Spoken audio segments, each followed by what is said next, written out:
it's an industry that everybody loves, and like especially if you're a true gamer, like if you want to be involved with it and you're creative as well. It's like, yeah, how do I want to get involved? I want to get involved. Oh man, that was great. Is that real? Right. We'll start again. You're on fire right now. No, now I know what the question is. Is it real? Is it a test? I was really trying to think. I was like, what game was it?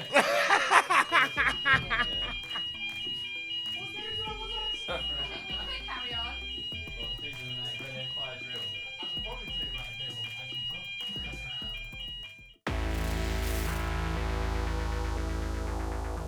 Hello, welcome to the Ready, Aim, Fire podcast, bringing you the stories behind your favourite games.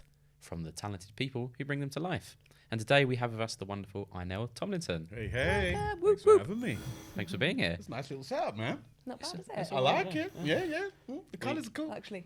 I would say we made this ourselves, but we didn't. We had a very nice man called Tony in China make it for us. Yeah, From big your up Tony. creative mind. What, the Tony? The Tony. You know the Tony. The Tony. Yeah. Wow. We even, Tony made this. Tony handmade it, and we also got him to do an autograph and film himself doing the autograph for our social media manager. Oh, snap. Yeah. So, Hey, I want to meet Tony one day. well, Tell him I'm coming to China. Tony, we're sending Inel your way. You've got to make him a good sign, though. Yes, please. So you're here obviously to talk about your acting career and your work in video games. So I wanted to start with at the beginning, I suppose. Tell us about your first audition to be in a video game. What was it different? How was it different from auditioning for more of a traditional television role? Yes, the first game that I auditioned for and I got was Fractured Space. It was like a PC space obviously game, and I played one of the operatives that you could the player could select. But like when I first auditioned, I didn't really know what game it was. I didn't even know it was for a game because back then I think this was like early 2010s. I think it was when I auditioned for this. Like you just didn't know what the auditions would come through like a normal voiceover audition, like for like an animation or an audio book. And then when these came through, you can't really tell. Like you say, oh, this is quite fantasy, it's sci-fi or whatnot, but you don't actually know it's for a video game. And a lot of the time, the scripts that get sent to you, they're changed if it's like a well-known franchise, the names are changed so you don't recognize them. So because obviously these games are being made years in advance before they get even announced. And so yeah, I had no idea. I thought I was auditioning for like an space audio book or something. Turned out to be a video game. We recorded it at Pinewood, I believe it was. It was like they have like an audio. They used to have like a cool like audio place where people could hire it out, and game developers would hire it out and voice, and then you get voice directed by obviously voice directors to the actual game and how your character fits into the narrative. And I guess breaking down the actual voiceover like job, what it entails and why it's different from animation and all the other styles of kind of voiceover. So this was 2010-ish, you said? Yeah, around then. Right, so a while ago, and in Pinewood, this was just the voice, or did you do any of the It was mocap just the performance? voiceover. Yeah, I was just a standard, just turning up. I was like, wow, I can park my car here. Like, and then, like you see all the people have like personal parking spots that they used to have and stuff. I remember seeing like the Red Dwarf guys had one. I was like, Love oh, that. sweet. I was like, that looks awesome. I was like, let me park next to Lister's. Like, but like, it was cool. It was, I think the game did quite well. It had like a dedicated PC fan base. Personally, I didn't get to play it because my PC at the time was trash. Have you upgraded your rig? Oh, since, yeah. Now I have graphics cards, Doc. Nice. Before I didn't. Before I had the family computer that we got from Aldi. I didn't know. Aldi used to sell PCs back in the early noughties, you know. Did not know that. On the Thursday, the middle aisle, PCs. We got a PC from Aldi. How much was bro. it? Do you remember? It was like 400 and something pounds. No graphics card. There was an integrated graphics card. Hey, but like they'd be retro now, vintage. They're probably Yeah. worth a bit of money. Oh, I don't have any more. I wish. Yeah, look it up, man. Back in the day, you guys forgot. Aldi used to do everything. not know that. That middle aisle, PCs. And I was like, yes, I want that PC. I still love Aldi. I love Aldi. I didn't know you could spend £400 at an Aldi. Hey, listen. Get it into the car was a bit of an ordeal. Got to pay for a couple of bags. It's like, oh, I can't after that. So are you much of a gamer yourself? And if you are, like, what's your favourite game? What are you currently playing? Yeah, I love video games. Ever since I was a kid, I think my older brother probably got me into it because he had Nintendo Entertainment System back in the day with Teenage Mutant Hero Turtles pack-in. And I was like, oh yeah. And ever since then, I've just loved video games. Currently, I'm playing Blueprints, which is like a puzzle game. It's really cool. I don't want to spoil it because like every ounce of it is a discovery. And so all I want to say is it's a game about your young boy who's due to inherit a mansion that changes its layout every single day. Okay. That's all I'm going to say. But if you love puzzle games, if you love like board games, then it's definitely one. And if you like mystery as well. Have you ever done any of those? Oh yeah. Oh, listen, I'm the escape room expert. Okay.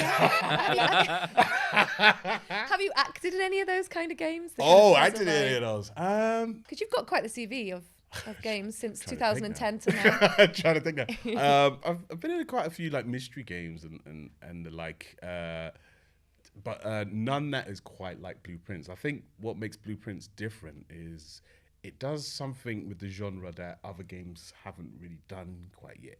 And to speak more about it would spoil so much of it. Okay. It's one of those games you have to experience, and then you sit down with it. It's like, okay, and then you peel back a layer, then you peel back another layer, and it's like, oh wow, this is the game. I was like, I thought that first thing we did was the game, and then now it's like, you're like 10, 15, 20 hours in, and you're like, I'm still discovering stuff, and so it's one of those games where I can't speak about it because it will spoil it. That discovery that you get when playing this game, everything feels new, everything's a mystery, everything means something, but you're not quite sure what it means yet. And then as you play through the game, you start to I saw that puzzle piece in another room. Oh wait, I heard about that person, and I saw a picture of that person. You zoom in on the picture, there's something in that picture that correlates to the stars thing that I saw in the telescope, and it's just a really deep mystery. Yeah. So it's a game where as soon as you boot it, it tells you need to take notes when you play this game. Wow. Sounds like something I'd probably actually quite enjoy playing because I don't know if you know this about me or not, but I'm not much of a gamer actually. I'm starting my gaming journey, which I pretty much say in every episode.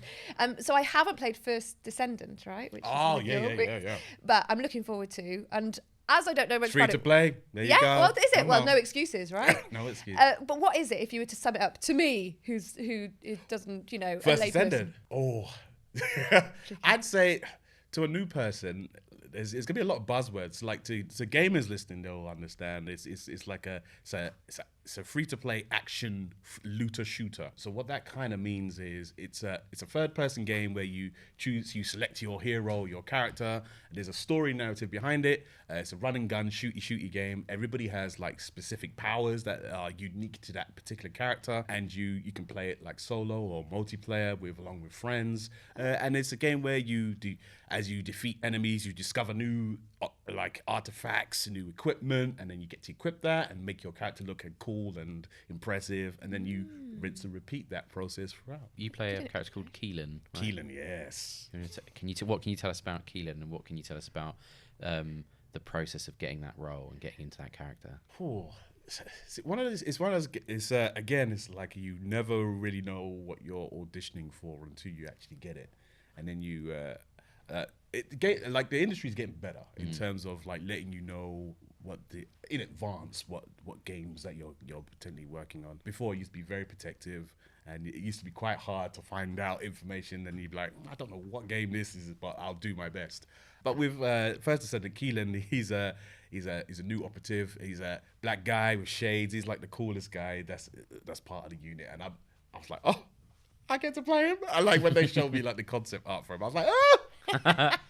we were saying before he looks like a sort of cyberpunk version of Blade. So cool. Yeah. I mean, he does so cool. And I was like, when I turned up in the booth, I was like, a little shed a tear. I was like, but yeah, fantastic voice directors, Natalie Winters and Kirsty Gilmore, that kind of directed my voice performance, and like they're fantastic in terms of being able to work with actors and translate what the actors are doing into video game language for the rest of the producers to understand, and to kind of make the game kind of sound cohesive and together. And it's a really tough job, like understated, and I think underappreciated what voice directors do in the video game genre, because it's very different to every other kind of piece of media out there. Like, how do you direct a character in a video game? And you can't necessarily take them on that journey from A to B. Sometimes you have to start at D, F, go to T, and it's the voice director's job to kind of position you as an actor in that moment so you're ready performance-wise to kind of deliver what you need to deliver. Because if we're doing T, we could be like halfway through Act 3 of a story. Your character's been through so much emotionally, but you haven't had that journey yet. So you have to it's up to the voice director to kind of describe that to you, because you're not necessarily looking at concept art or anything like that. You're having to use your imagination to kind of put yourself there, and it's up to the voice director to kind of transport you there through their descriptions and where you are in the game and how your character is, and then it's up to you to perform it. So it's tricky. It's tricky. Here. Kirsty's a friend of the podcast, actually. Hey, Kirsty. big up Kirsty. And we've had some other voice directors on, and we've always said, haven't we, that they do need the recognition and accolades, because why not? 100%. After Game Awards, we've said before, they need a director needs category. to be, Sounds like you feel the same. Oh, 100%. Do you know what it is? Because you work with so many people in the industry that are so hardworking, and obviously they feel elated when the game comes out, and they I did such a good job, and they feel proud of it. But it would be nice if the industry as a whole, and just like fans of games in general, would recognize their input as well as just the faces. Like I guess, because considered talent, I'd be like a face. Like it's easy for me to say, oh yeah, I was this character. I played Keelan in First Descendant, but at the same time, there was probably like another 30 people that worked on that character that built it up to make him who he is. And so I don't know, it feels a little unfair to take all that credit, I guess. And they really are our god, aren't they? In those booths, like, where am I? And also looking after us, and like all the battle cries, all the grunts we have to do. I remember I've only actually done one session with Kirsty, but gosh, she was brilliant at just going, what order would you like to do it in, and all those things, and like, do you need a break? So let alone being creatively brilliant and knowing the story and translating that to us, to then be able to like take care of us. Yeah, and sometimes taking like characters, or like you're probably working with different studios that are, it's international, so you're almost translating things as well alongside that. Right. It's a tough job, hey, and looking after your voice, that's the number one thing. It's like, I guess when you first get in, you're just like, I just want to be in video games, and like, I'll do anything, and like, yeah, but you don't realize that in like video games there's so much shouting and barking and like characters dying or in pain, and you have to kind of do those effort noises, those wallers that you have to record, and it's as you said, it's important to kind of record them in the right order, because otherwise if you're shouting at the start of the day and then okay now we got like a big cutscene to do and your voice is gone, it's like it's time for it. It's like, I don't think your character sounds like that. You can do an old man at the end of the day. Yeah, he's transformed. What was it that character's journey? Andy Serkis was used to drink the honey and lemon? Yeah. It's godsend. Yeah, works, man. What was it like coming in with the character Keelan? Obviously, he's like a season 2 character.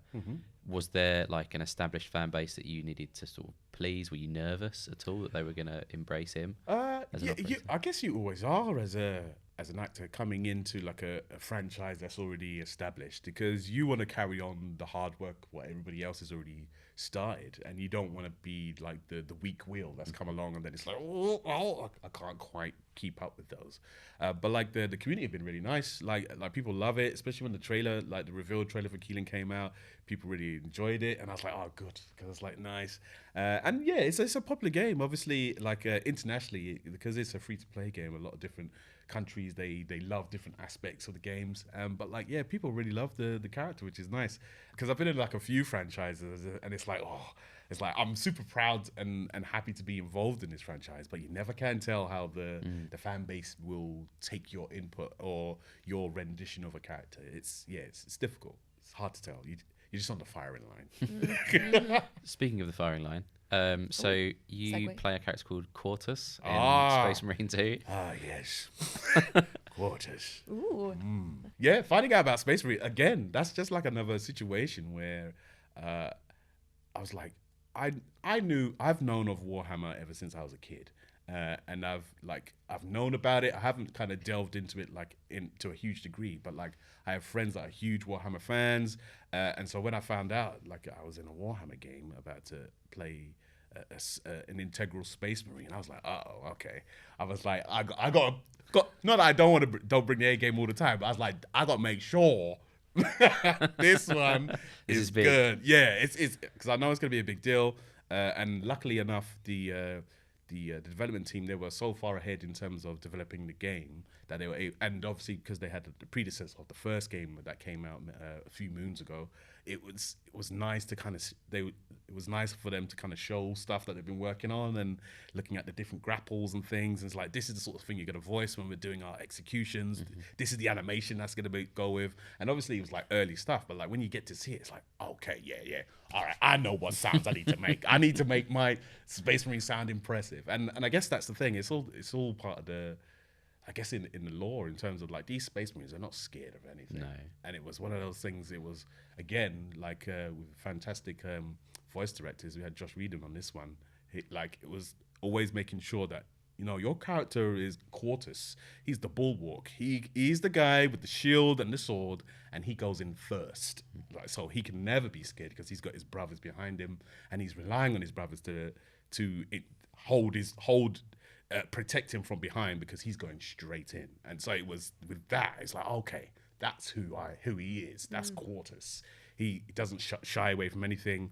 He trusts his brothers, but he will always direct his brothers because he's in the firing line. The Space Marines have such an interesting relationship with death as well as characters. And like, as you say, they're not afraid of it, but they know it's coming and it's like a glorious thing. It's like Vikings. Exactly that. And so a lot of shouting involved in there, making that game. A lot of honey and lemon. Yeah, a lot of honey and lemon. But like, it's so enjoyable to be in a booth and just be like, shouting like for Ultramar, it's like at the top of your lungs. It's like, yeah, it's like it's pretty cathartic, isn't it? You're like, yeah.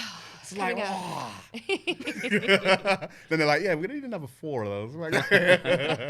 But yeah, it's I wish, you know what? I wish the fans could hear like some of the outtakes because we have so much fun like voicing these characters, and like obviously there's quips upon quips and reels of dialogue within these games, but there's so much left on the cutting room floor that like I'm sure one day we'll find a way of like doing some sort of DVD extras for video games where it's like a behind the scenes mode that you unlock when you finish a game, and you can just see the makings of, and you can like hear the takes that didn't quite work or things like that. Because I think especially fans of like games such as Space Marines, they really embrace the universe and they love to know the ins and outs and the inner workings of it. It'd be nice to kind of showcase that thing. So I'd love for video games to be able to do that in the future, like a behind the scenes DVD extra That's thing. a great idea. Cool. I always love behind the scenes content. Like movie, I almost watch it more than I watch the films or games. It's the only reason I still got the Lord of the Rings ones. Yeah, they're so good.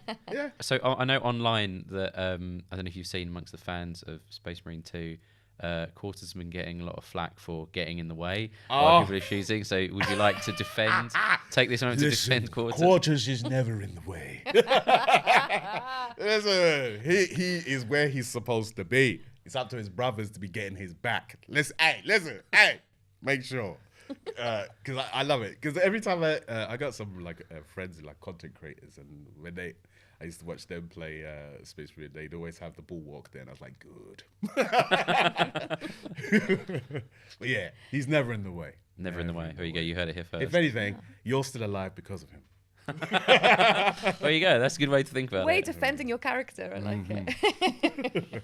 So I know that you have quite an active Twitch channel, and you have a lot of big old game collection. What would you say is the jewel in your collection? Is it the Mel B Connect Fitness game? Hey, listen, Get Fit with Mel B is one of the best fitness games out there. I'm not hearing anything otherwise. Yeah. That's going top to my list then. Yeah. Up my street. It was on every platform back in the day. It was on the Nintendo Wii. It was on the Xbox 360 and the PS3. Yeah. Hey, can I get on the Switch?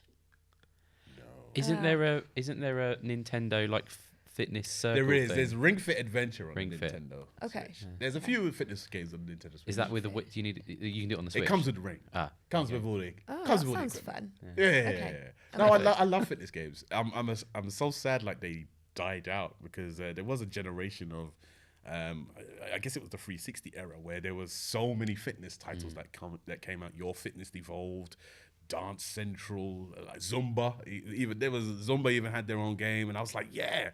I loved it. It was that motion control era of you're moving around. You got your Wii remote in your hand and you're dancing about, or you're standing on your fitness board and things like that.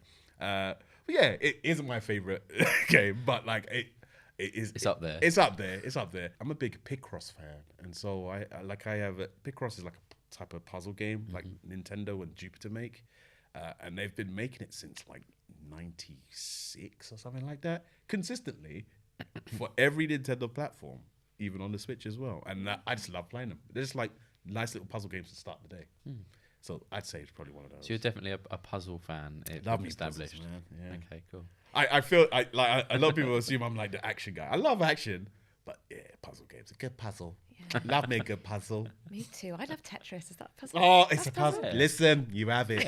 It's a puzzle game. I think love Tetris is a Tetris. puzzle game, isn't it? Yeah. Would we call it? Yeah. Yeah, that's cool. Yeah. Cool. I'm We're all cool. cool. I like my We're all puzzle. cool. We're all cool. It's okay. Yeah. Slotting puzzle pieces, yeah. True, yeah. Bring back the puzzles. I wanted to ask about, we touched on before we started recording, because I'm a big fan of the Horrible Histories, and obviously crossing genres a bit here, but you mentioned you played over 100 characters plus. Yeah. Well, the last two seasons, we filmed like season 10 and 11 together, and it was over 6 months, I think, of filming. And so like it was like, right, we're filming 6 months of sketches, and all these sketches are between like 2 to 3 minutes long, and it's like hundreds of characters. I just remember like I had to have like a spreadsheet. It was the only way I could kind of keep tabs. So I was like, all right, 103 characters. These are all their names. This is what eras they're from. This is if I play them more than once. So I have to. Because if I play them more than once, I have to shoot like myself like a little video of me doing it, so I can remember. Because like we obviously don't shoot everything in order, and over 6 months we could shoot something in September, then don't come back to it into December, and it's like, okay, you're bringing that character back again today, huh? So I had to go through my phone, and luckily I had like videos, and I was like, that's what I did. Okay, because it's the only way to keep track. But you must be a dream for the gaming world, though, especially if I think of like motion capture, performance capture, another thing. But also in the booth, like improvs, I think a pretty big part of it. And if you're able to have all those characters, but I assume on Horrible Histories there's a lot of improv as well. Yes. So being able to just bring that and have 6 months in a row doing that into the No, it's booth, fun. what a It's gift. like good practice for like each other. Like so whenever those opportunities arise, it's like, oh yeah, I'm ready for it. It's that kind of thing. I will say that there's a lot of people obviously that probably want to get involved in like video game acting, especially the voice side of things. You don't necessarily have to be super versatile. Like sometimes you can just have like a really good character, one really good character that you're really good at doing, and that can really like carry you through an industry. And so like don't feel like you have to be super versatile, do like a million different accents, a million different voices, like carry yourself in like a million different ways. Like it's great if you can, but it's not a necessity, because I feel like a lot of people feel like they have to be like the master of all these different kind of like. That's a good point. You Like the can man of a get, thousand there's so voices. many, and it's evolved so much, hasn't it, over the past 20 years and so, and the narratives are brilliant, and you can get one great lead now, can't you, in a game for however long, and that's all you need. You're And quite perfect, yeah, and rightly so. I was like, hey, if that's what you can do, like, do it, man. Because as I said, like I just want to sit here and see so many more diverse voices in the industry, because it just sharpens the gamers' minds, and it also like it just opens up the world to everybody. And there's so many different like people that come into gaming for the first time all the time. And it's like there's always that one game that's hooked them. It's like, oh yeah, I did play games, but I played this, and this game resonated with me because of these reasons. And a lot of the time, it's from fantastic performances from actors who are new to the video game world. Which of the characters that you've played in video games would you say resonates with you the most? Who's most like I know? Oh, Is gosh. it Quartus? I wish it was. There's a couple characters I can't talk about that's coming soon that I'd say that are very close. But I guess ones that... That's a good way to book yourself for a second. I will tell you in the future. Yes. It's hard. I'm trying to talk around them. I'm thinking in my head, what can I say and what can't I say? I mean, you look just like the First Descendant one. Come on, that's, like, all right, that's a pretty cool. I'll take Some it. shades, yeah. Yeah, and listen, that's me in the summertime. In space. In space, yeah. With that. No, yeah. One day I will cosplay as him, I reckon. I'll do like a cosplay. Yeah. Have there been any? Is there a reason I for don't that? think so. I think he only came out November of 2024, so not much time. But They're who making- knows? Maybe. So you can't talk around it. I'm trying to think of because do you know what it is? Because like in it's one of the good things about the industry as well is in video games and animations, I guess you get to kind of voice characters that aren't like you a lot of the time, which is just as fun to do. And I've voiced a lot of dragons and like animals and things like that, and I would say they're quite close to me. But like in terms of like their behaviors and how I kind of craft them, but at the same time they don't sound anything like me. Right. But like their behaviors are. So that's what I'm kind of thinking of, because it's a wonderful industry to be able to do that, because you can't really do that to the same degree in TV and film unless you're like a huge established name. You can't really play against the type of person that people perceive you as, whereas video games allow that, especially like with like a voiceover and motion capture and performance capture and stuff like that. Like you can look completely different to the person you're playing, but you can still embody them and give them that kind of oomph that makes them them. And so it's a tough one. I might have to come back to you, Okay, Tom. we'll come back. So what is Or it? check my IMDb and refresh my mind. So what does a typical day look like for you then, or is there such a thing as a typical day? Do you know what? There isn't such a thing. It's one of those. It's the banes of being like a jobbing actor and being self-employed. Is every day is different, which I love, but like it could all stop at any moment, and that's the trade-off that you have to get. Like on a daily basis, if I was to tell people the stuff I get up to, they wouldn't even believe me. It's like, what, people are paying you for that? Like, that's what you did today? Whereas, but like the trade-off is, I don't know if I'm gonna be doing it again next week. Like it's that trade-off, and like it's super fun to be involved in these like amazing video games and stuff like that. But they always come to an end, and and then it's like, oh, what's next? And so that's the kind of trade-off between having a super fun kind of day in the life where I'll wake up, I'll probably go to like a morning session, and then in between that I might go to the gym, and then I might have an afternoon session and I'll voice that and then go home. It's like to me that's like a dream day to be able to kind of do that thing, because I'll get to do those, like, great to voice like 2 fantastic characters in a day, and then what, go to the gym, have some lunch after in the middle of that. Fantastic. Or Melby's Fitness. Oh, Melby's Fitness. Yeah. That's when I want to stay at home. So have you ever had any weird sort of fan interactions or funny fan interactions? No. I've been quite.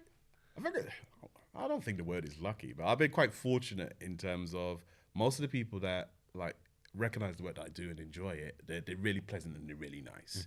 And then a lot of the time, a lot of people just don't know it's me voicing something. Unless I like explicitly say on like social media, a lot of people just don't know. And it's weird sometimes, because my partner will come across like things like she's like watching like a trailer for something I'm in on YouTube, and she'll say there's loads of people in the comments guessing the wrong actor.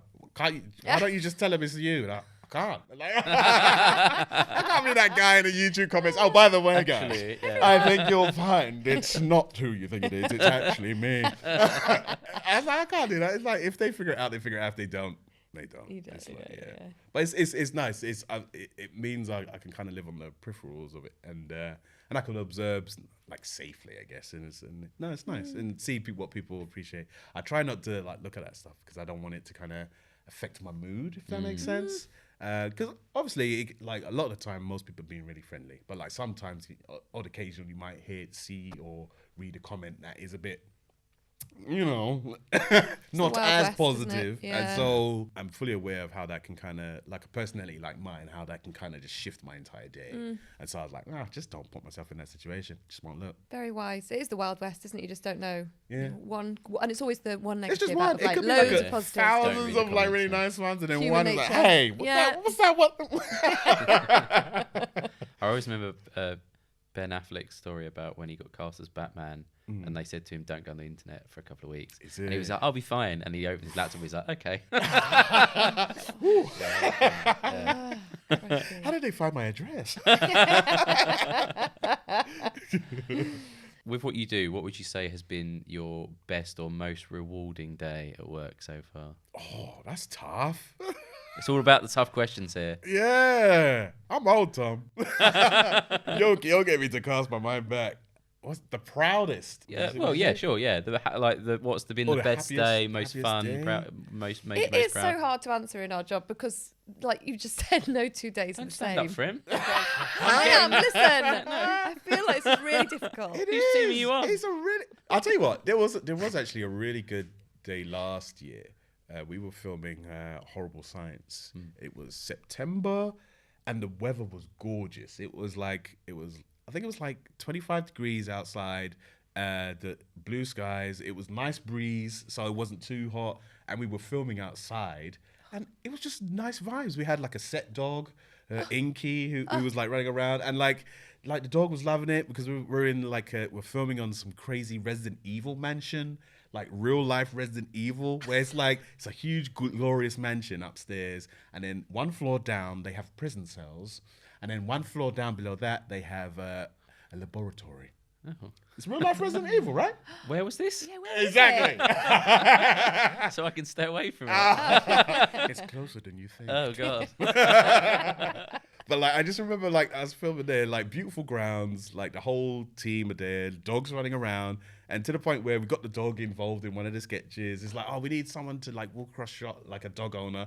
Yeah, we get the dog, and dog like did it perfectly. It was like, oh. Showed everyone up. Yeah, showed everyone. Someone came on set with like ice lollies, and we're like, oh, ice lollies. It's like, oh yeah, we're just having a nice time, like dressed as crazy characters, just like filming in a park, like next to like a mansion, and it's like it's such a surreal day. It's like, but like it's super fun, super fun. Do you do much of like the motion capture kind of stuff, or is that something you want to get into? I want to do a lot more. I've done a little bits and bobs here and there.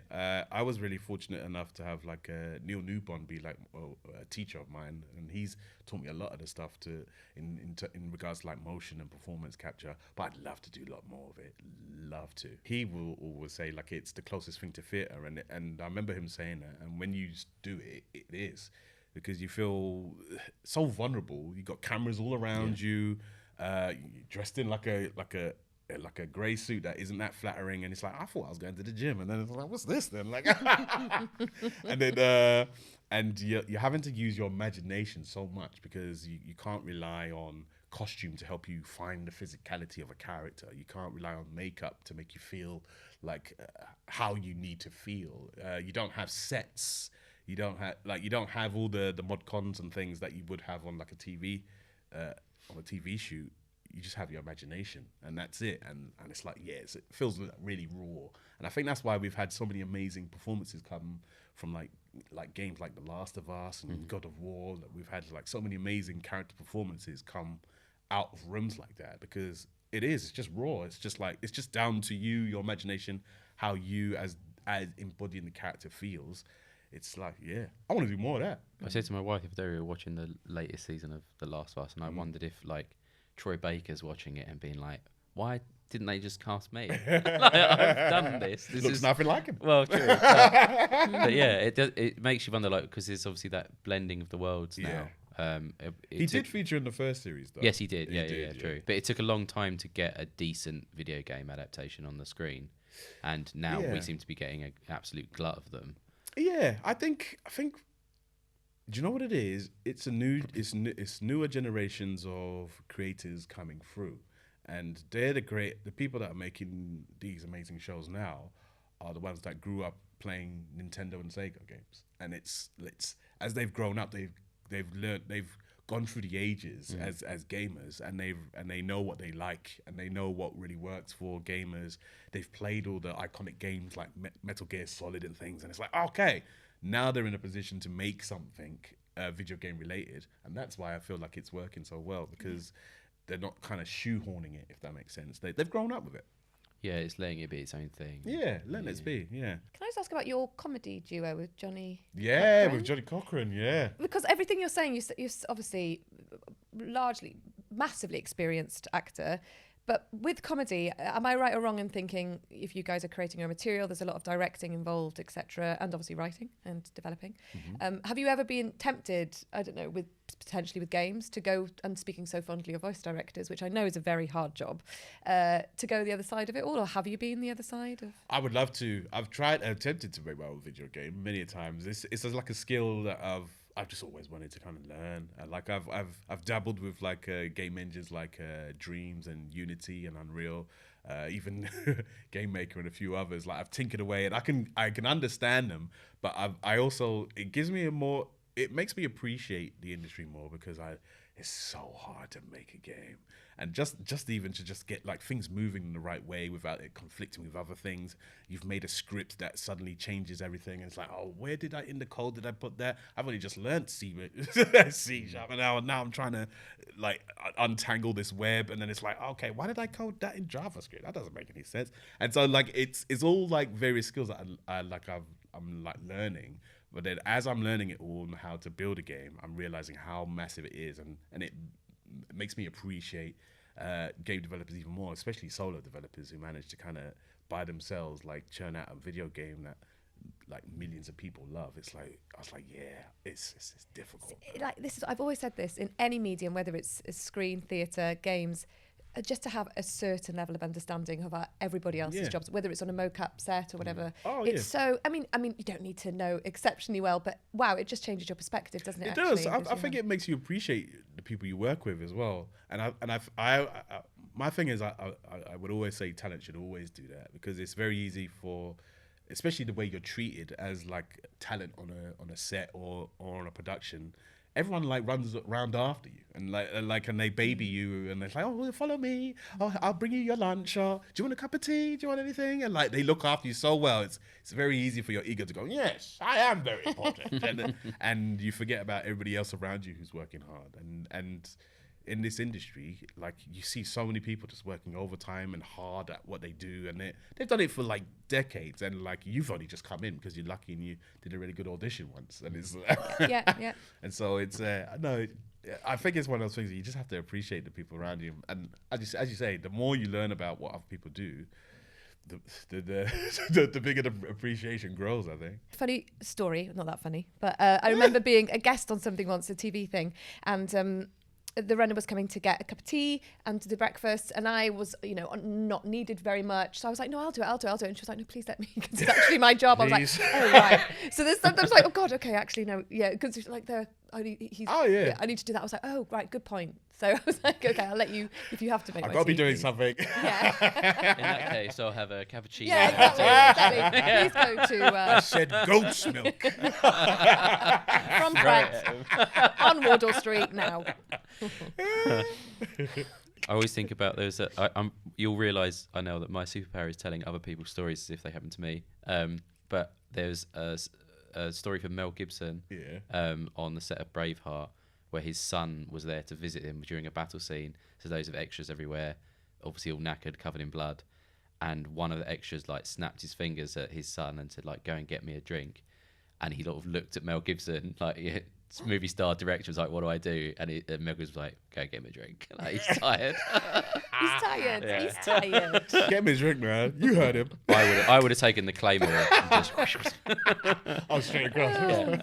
I'll be on the behind the scenes. To steer the conversation into something a little less fun, how do you feel about the, again, I'm good at this as well, how do you feel about the rise of AI? Yes, it's a hard battle, especially for unestablished people. I'd say it's even harder, because what happens is there's always going to be people at the top that refuse AI jobs, and in terms of like if a contract contains any kind of things where they're potentially going to use your voice in that kind of way, it's very easy if you're established to say, no, I'm not going to do that. Either take that out in the contract, or I'm just not going to be involved in this particular production. The difficulty is there's so many people that want to be in this industry that if that person says no, there's always going to be someone that says yes. And that's where the danger kind of comes in. There's no protections there, because some people are just eager to get in a job, and it's like, I know I'm signing my life away, but you're telling me I could make 100 grand from this? I got some bills to pay, and it's very easy for people to say yeah. And there's only so long people can say no for until there's the right amount of money, and then it's like okay, and then their morals kind of start to shift. So like personally, I've always like turned down any game that involves like AI in any kind of way. Like my agents that I'm with, they're very good at kind of keeping on top of things and making sure those things are in the contracts. But it's hard. It's hard because there's so many huge tech companies that are utilizing it in such huge ways that it's only a matter of time, it feels like. I mean, you've got Google, you've got Samsung, you've got Apple, all of them are like doing their own like AI thing, and obviously you've got Facebook and Meta and all of those. It's like all the huge companies are engaging in it. And so and voiceover, especially in video games, feels like it's the first one to kind of get hit. Because it's very easy for them to justify it and say, oh yeah, we'll just use it just for like the small NPCs and things. The main characters will always be the main characters, but we'll use it for the small NPCs. But then once it's just the small NPCs, and then it's going to be some others, and then before you know it, it's like people are kind of voicing themselves out of video games. They're already doing it in the world of film and in video games, where you can see like long dead actors are popping up again, and it's just a bit creepy. I didn't like that trend of bringing back characters just for like one scene for like for fan reasons. And it's like, for fan reasons, just let them lie. Like exactly, leave them alone. Leave them alone. They've done their thing, man. Don't bring them back because you want to have like one cool line so in the cinema everyone goes yay. We've spoken to several other voice actors who said that they'll see their voice has been used to like train an AI. So like to say anything, and obviously that can get you in hot water. It can, it's not. I think that's the scary thing. I think because I remember seeing like Adobe showcases of them demonstrating being able to take 30 seconds of someone's speech and then being able to kind of make them say anything afterwards just from taking that kind of snippet. And it's like, if that was what they were doing like 10 years ago, then the technology has obviously evolved so far. And there's already video games that utilize like AI voices, and they sound good. And so it's tough. Unless you have like audience members, it's not audience members, I guess, gamers kind of fighting back against it, and also the industry fighting back against it. It's going to be an ongoing battle, and I feel like this is just the beginning. It would be nice if there was organizations like fighting harder for us, but like every step of the way, even though we've seen various strikes and things like that, there's always like, hold on, I thought we was fighting against this thing, but then now you've made allegiances with this particular company that are doing that thing. It's like it makes it a bit muddy, and as I said, I feel mainly for people that aren't quite as established in the industry, how they're going to be affected most, because it's hard. It's hard to get work. It's hard to work consistently for years, year upon year upon year upon year. How many times can you say no? Because you're auditioning for like maybe like 100 projects and you're probably only getting like 9. So what, then you're going to turn down those 9? Really hard, isn't it? It's tough. Shout out to SAG-AFTRA, our American comrades who are doing really good stuff at the moment, and fair contracts that they're asking for, and we're not able to strike with our union equity, but they are, and I personally speaking, I'm in solidarity with them, trying their best in exactly what you've just said, in really hard situations with people in lots of different circumstances. That's what I mean. It just makes people feel very alone when it comes to those things. And when you have like a big company and they're promising to pay you a bit of money that you would need to pay for like rent and stuff and to survive as a creative, it's as I said, it's how many times can you say no? It's one of those things where my morals make me say no, but then everybody gets into those situations where it's like, I need to start saying yeah. So I've seen on Twitch that you've been playing some Monster Hunter Wilds. Oh, so Radio and Fire actually did the live action trailer for. Is it? Come on, yeah, of course they did. Yeah. So yeah, big up Radio and Fire. In fact, can you just look down that camera and say big up Radio? He pauses. Yeah. I'll be like. Yeah, Tom's just like. I'll be like Quartus, just like. But no, obviously you're a big fan of the franchise. Do you have any like wishes for where it goes next, or would you like to see them reboot? No, do you know what? I'm super happy that they're finding new audiences all the time with every new entry. Like, I love that, because a game that started out on like the PSP and PS2 days is now like, that used to be quite niche. Like, if you knew about Monster Hunter, you knew about it. But now, like, there's people jumping on all the time. Like, my partner, she jumped on during the pandemic when Monster Hunter Rise came out, and she loved it, and she put in more hours in that than I did. And so it was like, oh whoa, like I've introduced someone to like Monster Hunter, and now they're not addicted, but like they really enjoy the franchise and that the type of gameplay mechanic and the loop that it has. Yeah, I'm super happy for Capcom. As I said, like, I want to see more of it. I was quite fortunate enough to go to Tokyo last year, and they have a Monster Hunter bar.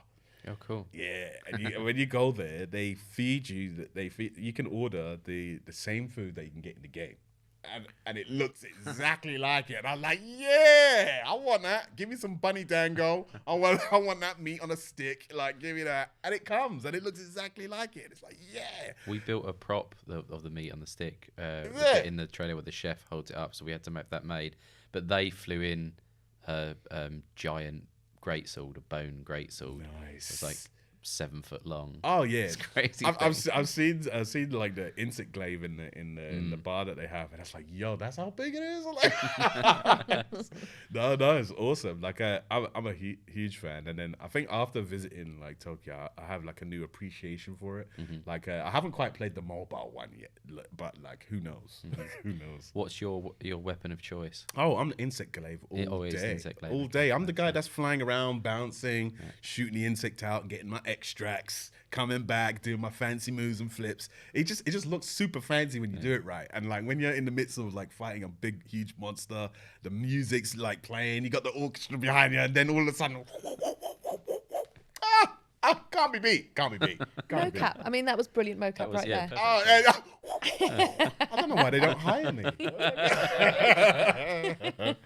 So is that a dream franchise for you to be involved in, or do you have another? Monster Hunter. Oh yeah, I'd love to be a character on Monster Hunter. Like, Capcom always have like iconic characters. Like, I always think about over the years, like if it's like Resident Evil with Wesker and like Mega Man, like they have like all their characters, like they're just as strong as like Nintendo characters, I feel. So like, to be like a Capcom character, oh yeah, I'd love that. Any other titles you'd like to get involved in? Here's the place to ask. Is it? Oh, is this the place? I love Tom's coming. I mean, all of them. Yeah. I mean, I assume any game you like. Any game you like, just pick. Well, again, like, thinking of like Capcom, I'd love to be in a Street Fighter character. Love to be a Street Fighter character, because you know what it is. We all grew up, and we all remember Hadouken. Yeah. Hadouken. That one person that did that, I was like, I want to be that person that does those iconic noises and sounds and quips that people just say on a daily when they're walking around. Like, it just becomes meme worthy. Like, I'd love to be the next Hadouken. What? Nailed it. Yeah. Street Fighter. I haven't thought about that in a long time. I'd love to be a Street Fighter character. That would be cool. I used to play. I was more of a Tekken guy, I think. Oh, you're a Tekken guy. Yeah. Listen, any fighting genre will do. I was always Yoshimitsu. Oh, with the sword. Yeah. Yoshimitsu was the guy. He used to do the pogo thing. That was like, it, yeah. How can you pogo on a katana? I was like... Yeah. He managed it. I used to have a friend I played with, and he was one of those annoying bastards who knew every single button combination. Yep. So it always just completely spam me. But yeah, I was a button basher. Still am. Hey, no shame in it. No shame in button bashing, man. Button bashing, if anything, like I think a lot of fighting games have been quite generous with people that like to play like that, and they've continued to kind of add modes and control schemes that allow people to just, you know what, just have a go, just like hit something, and then we'll try and make you do something cool. And I always admire like fighting games to do that, because they don't have to. they can stay hardcore and just like dedicate their games to the hardcore lot. So button bashing is literally going Yeah, on the not controller. caring what you press, just Yeah, yeah. Fine. hoping Okay. that you've hit a Yeah, I recognise combo, that. Yeah. Okay. Yeah. That's me. But that's what I mean. Like games now, like they've added things, like they've just added like mechanics in that allows you to do that, and then if you just the right button presses that your button mashing, it'll come out and look. Do that. But you won't Moderately necessarily cool. know how you did it to do it again. No. That's the beauty of it. It's like you're surrendering yourself to nature and fate. Okay. That's how I like to look at it as Wow. well. Yeah. Wow. Alrighty. And Or you maybe could just winning. read the instruction book. You I will bleep- figure we'll it bleep out. that. Okay, so I think we're probably coming towards the end now. So this is a good opportunity for you, if you can, to plug anything you've got coming up that you want to. I mean, you could talk about maybe horrible science. Only things I can talk about. We got like Horrible Science is coming out. The new series of that starts, and like really looking forward to people's takes on it. Like we got some really cool characters in there. And obviously because it's like a brand new series, and a new franchise. It's there's going to be a lot of returning characters that I think hopefully people will really like. And again, it's one of those things where it's like, cross fingers, they like it. Sure they will. Oh, what a team on that. Anything in the gaming world? I know you said you'd come from a VO record, but anything you're allowed to talk about without fire alarm going off again? I can't. Good on you. See, there we are. Listen, hey, I signed There my we life go. away. I do not want Solidarity to the NDA. that. That was I a just- test. I'm actually. Listen, This has all been a test. I passed. I didn't say anything. I just don't want no corporations coming for me. No, so true. it's just easier to say nothing. Exciting to know you've got stuff, though, in the game world still coming out in the future. Brilliant. Yeah, it's always nice, but the thing is though, because video games take so long to make, you just never know when it's gonna come. Yeah. It's like sometimes you're waiting years, and it's like, is it still coming? Well, thanks, Inel. Thanks for coming down. Thanks for being with us for an hour of your life. It's been an absolute pleasure. It's been a lovely, lovely chat. Good. Well, everyone, thank you very much for watching. This has been the Ready Aim Fire podcast, and we'll see you on the next one.